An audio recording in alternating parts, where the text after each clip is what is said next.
Hi guys, how are you all doing? I made this okra soup and it was very delicious. So if you want to know how I made this, please keep watching. So in a clean pot, I transferred some goat's meat, some cow food. I properly washed and deboned it, and some shaki. Next, I went in with some onions for seasoning, some blended habanero peppers. Please, these are my protein of choice, so feel free to use any protein of your choice. Next, I added some seasoning cube and I went ahead and gave it a good mix. After that, I covered to cook for 15 to 20 minutes. Next, I opened the pot again and the protein has produced some moisture. I then gave it another stir and added enough water that will be able to cook it until it's tender.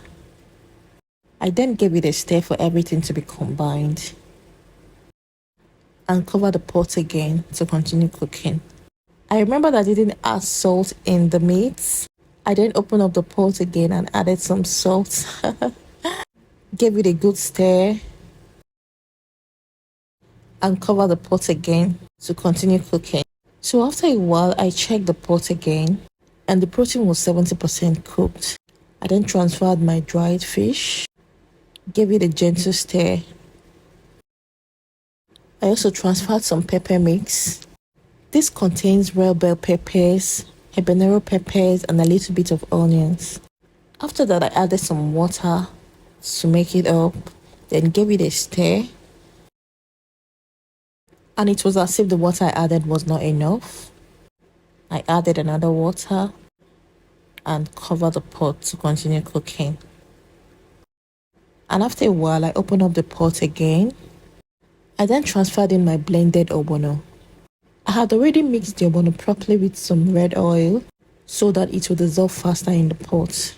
Next, I gave it a good stir so that everything will be combined. Please guys, it's that time I'll ask you to help me share the video, like and comment. So next I went in with some blended crayfish and ogiri. Please, you wouldn't want to forget this spice in your okra or ogbono soup.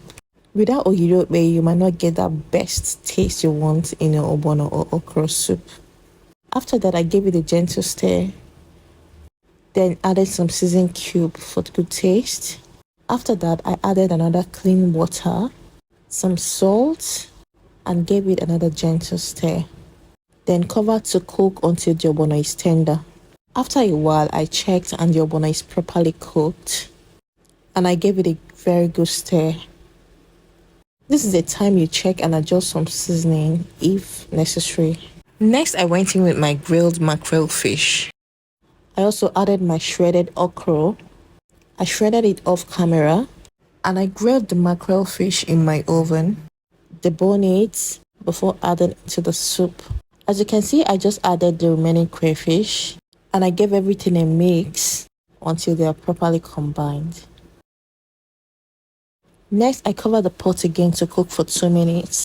After 2 minutes, I checked and transferred my uziza leaves. This leaves gives okra or ogbono soup a very beautiful flavor.